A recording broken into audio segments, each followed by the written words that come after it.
What is going on, everyone? Today we're going to talk about the many hidden secrets of the Sega Genesis Mortal Kombat. Here we go. Mortal Kombat for the Sega Genesis had all kinds of fun secrets to get into. The Sega Genesis version was the most popular version of the home ports because it did have the blood, but you had to input a code. Here on this screen that discusses the word code, we input ABACABB. And there it is. The blood is now in the game. But the codes don't stop there, folks. Oh no.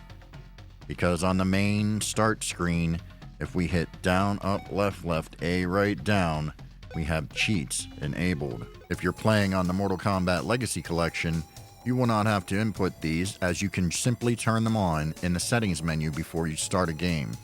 Here in this cheat menu, you will see up top Fighter 1, Fighter 2.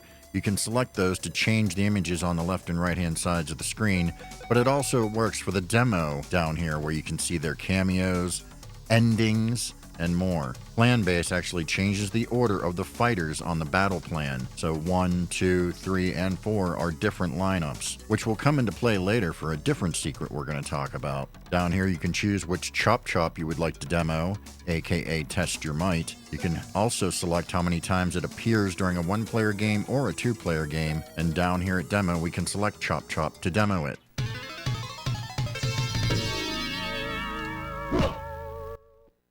Down here you will see the flags 0, 1 through 7. While they do not tell you what they do, I will tell you what they do. Flag 0 is one-hit kills player 2, so if you're playing a 1-player game, you will be able to finish off the computer in just one hit. Some notes I would like to add here: if you're using the one-hit kill and you're playing the computer, if Reptile drops down with a clue, it will no longer be one-hit kill.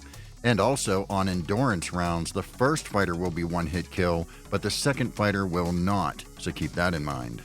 Flag 1 is one-hit kills player 1, so the same effect, only on player 1. Flag 2 will turn on the shadows that run across the moon, so that you can fight Reptile. Flag 3 actually turns on other objects across the moon, such as Fergus McGovern's head, which is the first time we see him appear in a Sega Genesis Mortal Kombat game. He would later appear in Mortal Kombat 2 with his own finishing move, but we'll get into that one in another video.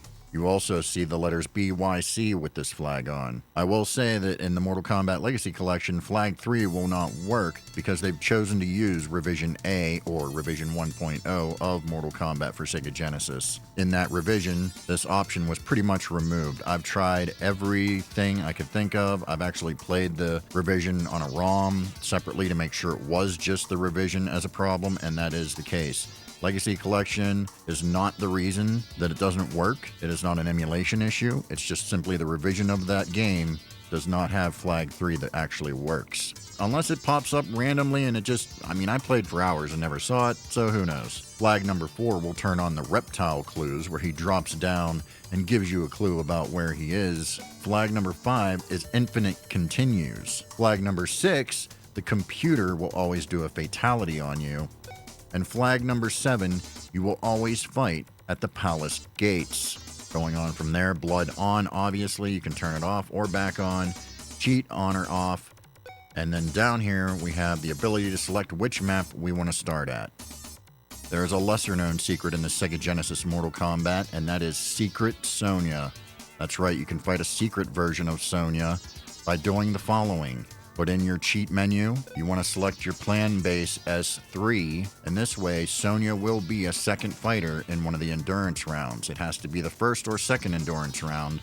It will not work with the third round. And you want to make sure that you're fighting on the pit when you do this. So then you want to turn on flag 2 and flag 3, and then select the pit. Once you're at that match where Sonya is a second fighter, you want to make sure you're on the pit. If you're not on the pit, just go ahead and die and keep going and continuing until you get to the pit. Make sure you turn on your infinite continues in the cheat menu because you will need them if you're going to do this. Once you are on the pit, go ahead and fight the match and get a double flawless. Perform the fatality on Sonya, and then you will end up fighting Secret Sonya after you fight Reptile. That's right, the Reptile match will be an endurance match since you did it during an endurance round. So go ahead and defeat Reptile, and then the Secret Sonya will come out to fight you. Her rings act as an ice freeze, She has the harpoon. She has the moves as Reptile. Obviously, she's a glitched version of Reptile. Just so happens to be Sonya because of the way it works there. So it's not like an official secret character, but it is really fun to do.